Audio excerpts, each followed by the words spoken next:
Guitar friend, check it out. We're going to be looking at John Mayer, Ain't No Sunshine from the Crossroads Music Festival back in 2010, but this one has held up, and you know why. You got Pino on bass, you got Steve Jordan on the drums. Don't mind my little rudimentary loop right here. We get the real deal. John is playing with a pick, playing with his fingers. He's getting into G minor, he's getting into Dorian, he's getting into double stops. He's playing up here, down there, and everywhere. We're going to learn some things that are going to make you better. We're going to start right now. Without further ado, let's take it over here to camera number 2.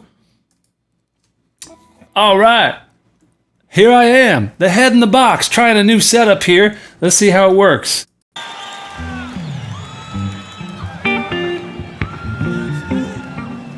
Slow. Stinky. All by himself. All right. I apologize in advance for all the stopping and starting, but right away, he establishes the pocket, playing with his fingers, and that right inside of the classic friend G minor pentatonic box. We're going to want to see this today as our skeleton, and we're going to add to it a lot of interesting color and sort of put some meat on the bones. One of the notes that I want to bring in here right away is this note right here. That is a 6th, and that is going to give us that.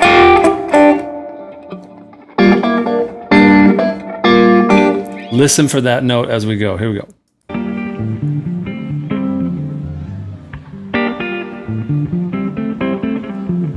That lick right there. All right, he's coming in with the vocal there. So that the camera wasn't showing his fingers, but I think he's doing something. So up there, try to get my hand in the shot in this new layout. Hey, head in the box. Let's sort of chart that out in a slightly different color. Oh boy. Got my iPad going here, the bells, the whistles. So up here is just another box of that same scale, right? That G minor pentatonic, but we don't spend as much time up there, and maybe we should for licks like this. And when he brings in right there is not typically in the minor pentatonic scale, and it's a really nice kind of sort of crunchy, a little bit outside, a little bit, you know, like funkier sound. You'll see why, because as we come around to that 5 chord, just a real quick overview. This is like a nice blues, but essentially it doesn't go 1, 4, and then back to the 1. It just vamps on the 1. And in this case, we got 3 minor chords, which makes this iconic song kind of interesting and different. You're not typically going to see, you know, those are the chords. It vamps on the G minor for basically the whole verse. And then, you know, sunshine when she's gone, D minor, walks down to the C minor. And then you could go back up to the D minor, or you could maybe, there's different variations there, but the basic gist of it is that we're setting up for that turnaround going to that D minor. So he just vamps on the 1 and starts the verse. Crowd loves it. They're with him. It's now on when she's away. So that's his pattern that he's playing while he's singing. So when you're playing and singing, sometimes you got to like maintain what you've established and have something that you can put in the vocals and have the guitar play around it, which is sunshine when she's gone. She's always gone too long. Anytime she goes away. Really syncopated part and trying to like carry that vocal straight on through it, doing a great job. So right there is like a D minor 7, right? You see it lighten up there. Regular D minor, okay, D minor 7, and then adding that pinky up top gets you another flat 7. So that trill. That could be something just to practice on its own, right? Up here on the G.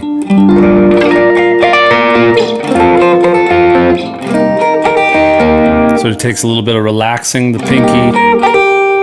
Try to get that in the shot. Sorry, gang. So a little bits of homework you could grab. There's that lick. Band in. All right, one little thing in there. Oh, I know, goosebumps. But when when you see something that seems like it's just sort of a little add-on thrown in there, there's as much effort and time that's gone into grabbing those little, like the, as honestly as anything else. And like Stevie does that, and BB does it, and like a lot of guitar players do it. See if you can bring in just a little bit of that splash of personality, like just a little thing like that has no reason for being other than that it's cool, and it's just sort of like a splash. It couldn't be easier. You just kind of go up to the octave up there, or you could just kind of do it wherever. It's kind of like, throw that in next time before the drums drop in. Sorry guys, let me just sort of scoot that back, let you do it. Listen for it. Nice. This time when she's gone. All right. I wonder if she's gone. Oh, the head's moving over. Sorry. There's ain't no sunshine when she's gone, and this house just ain't no home.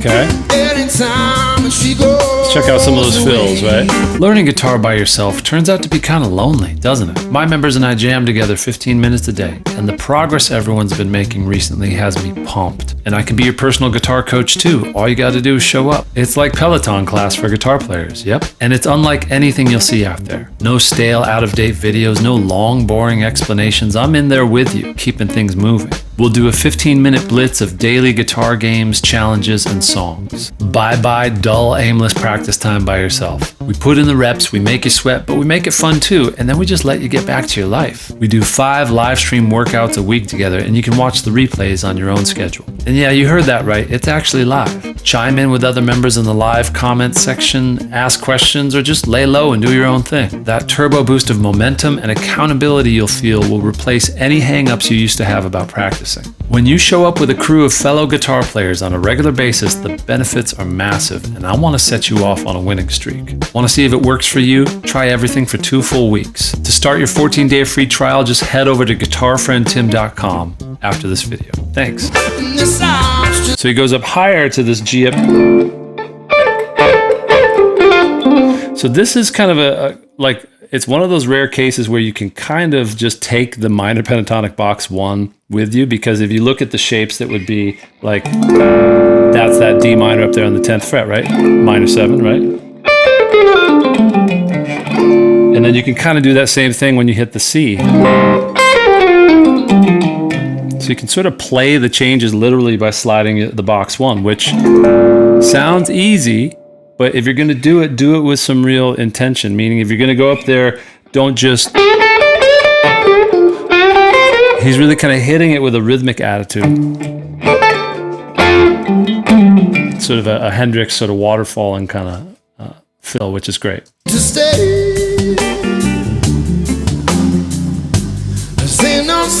the turnaround. She's gone, and this house just ain't no home. Anytime when she goes away. Solo. Space. Oof. Very Albert King. Very Stevie meets Albert King meets John Mayer. Let's check it out. So just listen to the opening of that solo again. Sorry, I'll go back a little bit.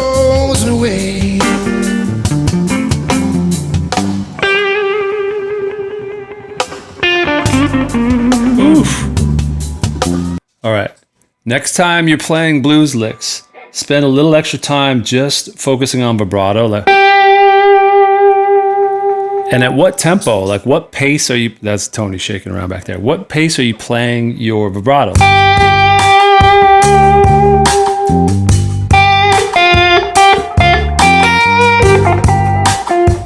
Okay, and let's put the pick down for this. This is all about that fingertip feeling. So watch the right hand.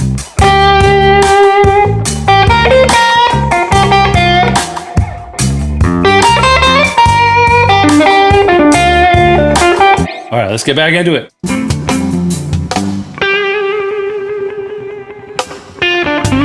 Oof. The Albert King lick.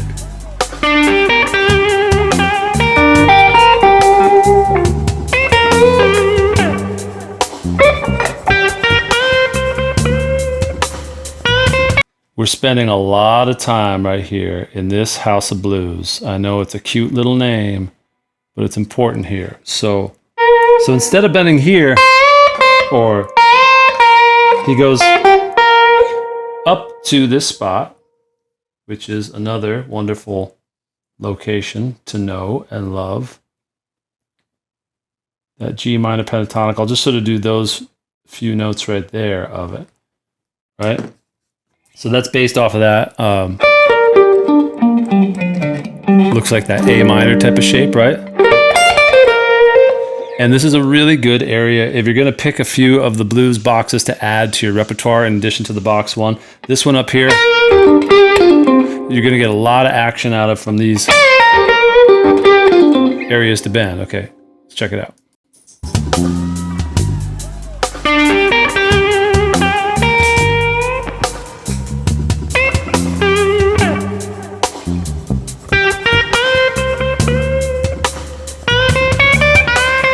Right there.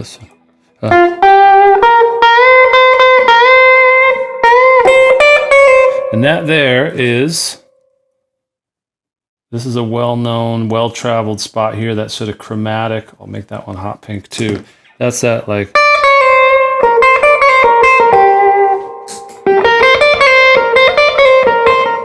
Another reason to spend some time up there, right?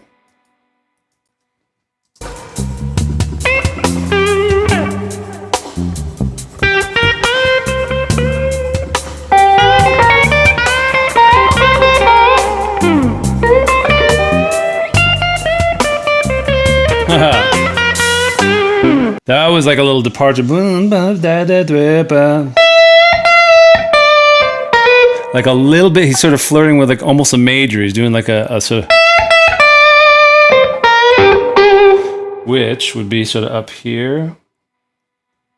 So that note right there is the less expected one right there. That's let's see, that's that same 6 right there. Just an octave higher, so he's playing that idea through the whole version that he's playing, which is great.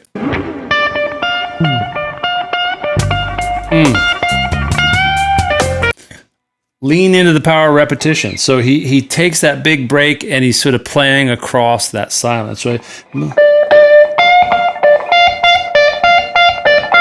he's just playing with that sort of setting up of the repetition. So if it was like,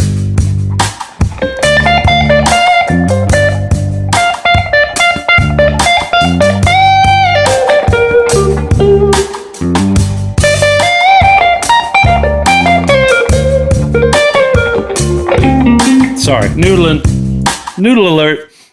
Okay, but that is just taking your box one an octave higher, and just notice that, you know, as he built up this solo, he started down here and then he went up here. There's a kind of natural progression, and I know he's talked about in interviews how he likes to think of solos as kind of naturally starting low and building up high, just because the intensity, especially on a guitar, builds as you go higher in the register. It gets up into that, literally into that vocal range that reminds us of a singer really shouting. And so I just drew box one again up there. Did I get in the right spot? Maybe. All right, here we go.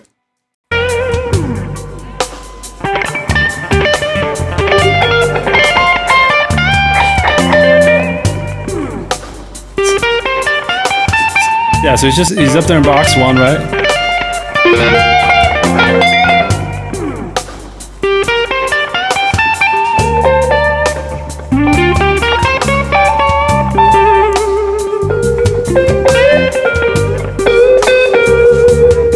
That bend that he did there, that sort of classic John Mayer, what we've come to know as one of his classic moves there, is bending with the first finger, with the index finger. Oh boy, Tony's getting all worked up. So often we think that we're supposed to always look to find the strongest finger to bend with, like the third finger. I know, I'm playing the blues for you, Tony. Tony boy, there he goes. You see him right there? Yeah. So we do that a lot for good reasons, right? So we bend like using all these fingers behind it to give it support, so we can bend like a big bend, a full step bend, and hold it, right? Now, if we do the first finger, it's a little bit less power, but that's kind of the idea, is because you can't control it as much, it creates more of like a sort of a moaning kind of sound, because you'll get into that microtonal sort of like the flat third, because that's that flat third there. You get into the major third by going up a half step, and you can kind of So play with those things that you'll find also here. Like, so on its own, it sounds a little bit out, but in the context with a backing track or with a live band, it'll give it a little bit more of that kind of like bluesy, sort of looser sound, more vocal. So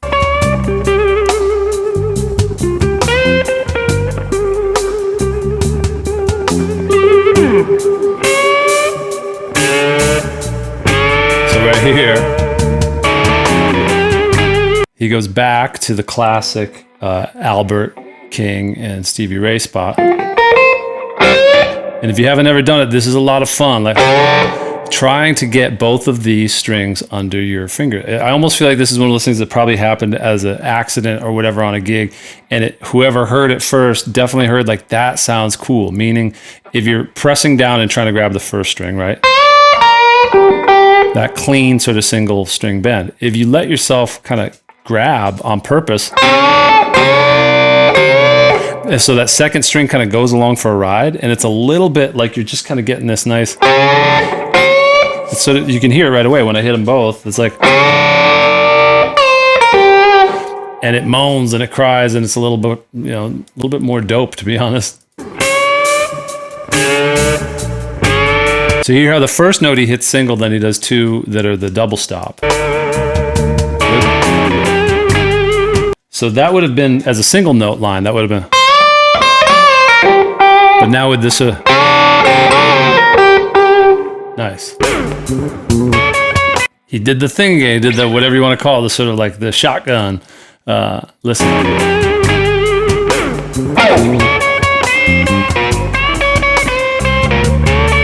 So that there again, sorry, John, but like.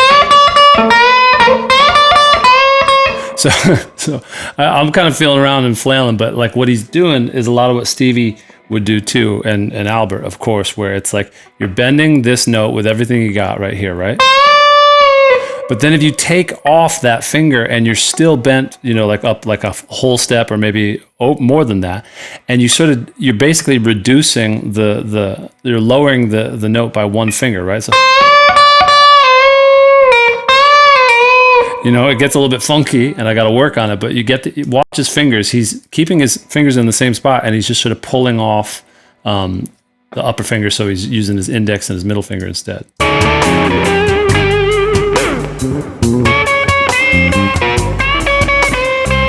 Yeah, so he's going to the middle finger there. You know, that's the basic idea. I can sketch it out today. I got to work on that. And he's singing it. He's not singing like just for show. If you were to be there standing next to him on stage, you would hear him shouting. Like he's literally trying to vocalize as he goes, and it, you know, looks cool. He's got the shades. He's John Mayer, but it's also an approach. It's another thing you can try to steal, is just that attitude of like sing it like you play it and play it like you sing it.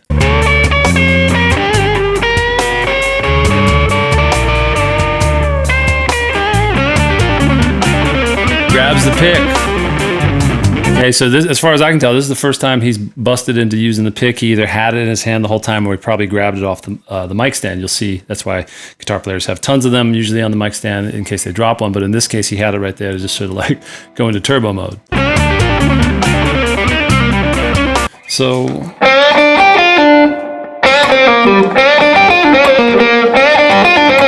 one of those classic licks, and then no, he did this one. So that note that he hit there was my Apple Pencil.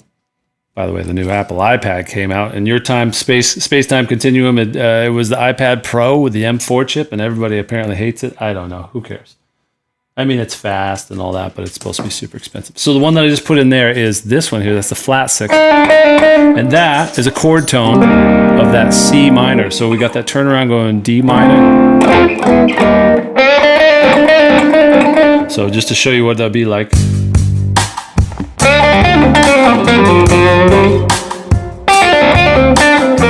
Just box one.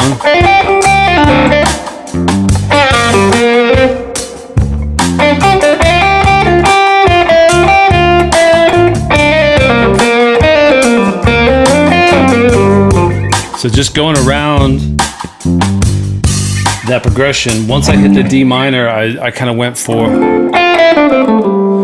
a moment, it's as if we're in D minor pentatonic, and then or D minor, you know, getting that half step right there, and then the C minor.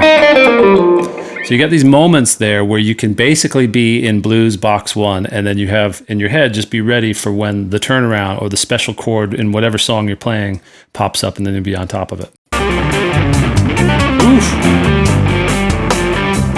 I know, I know, I know, I know, I know, I know.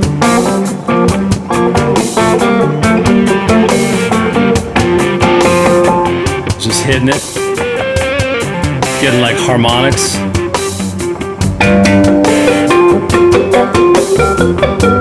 I've never done that.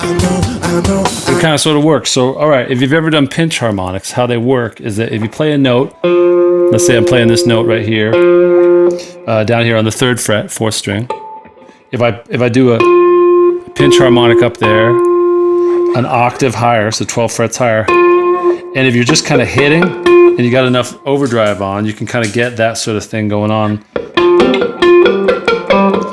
So normally you'd have to go like, so you're literally playing the same frets an octave higher, but if you're just kind of playing,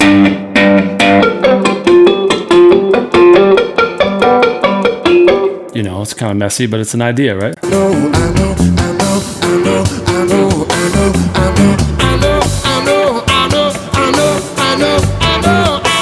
So he's harmonizing and stacking it up, right? So the original, like the melody under there is, and you can kind of imply a bit of like,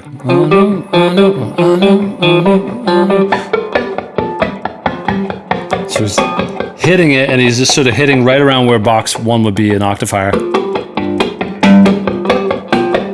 And then he starts harmonizing. By that I mean he goes like a double stop, right?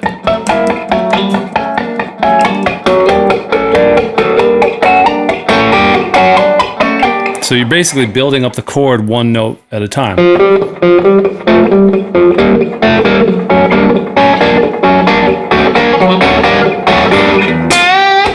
Oh my gosh. I got excited. Tony's getting excited. We got to feed him soon. We're going to wrap this up soon. You guys have been very, very patient. Thank you. No.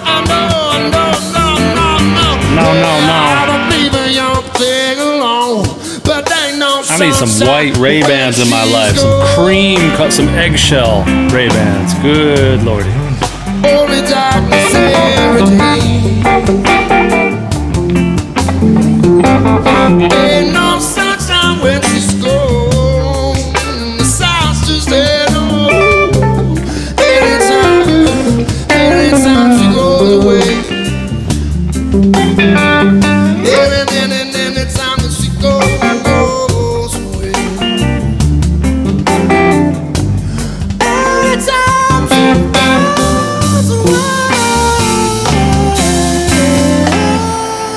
Folks, it's a vibe. Well, that's a thing, you know.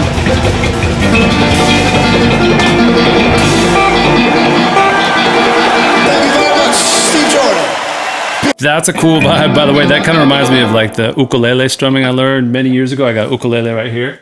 By the way, that's the way to say it, is ukulele. You know, it means, you know, like flea. You know, like it's a happy sound, right? So you finger, and then use the weight of your hand to strum like that. Anyway, that's a sidebar, but that's something you can do on the guitar, right? So you got this, and he's kind of playing basically that minor 6, bringing in that. Steve Jordan, everybody. Tony the dog, everybody. Every weekday, my members and I go live together for about 15 or 20 minutes, and I'm literally your coach. We do a warm-up. I run you through some new riffs that you can start using, and then we just jam for a bit. And you can be on the other side of the screen doing your own thing, or you can be commenting and checking in with people and have a good time. You could also watch any of the workouts at your leisure. We have over 100 of them recorded now, and you can search them by topic, so you can zero in on something that you're looking to get better at and go deep. For more information, just head over to guitarfriendtim.com. The link is in the description. Thanks.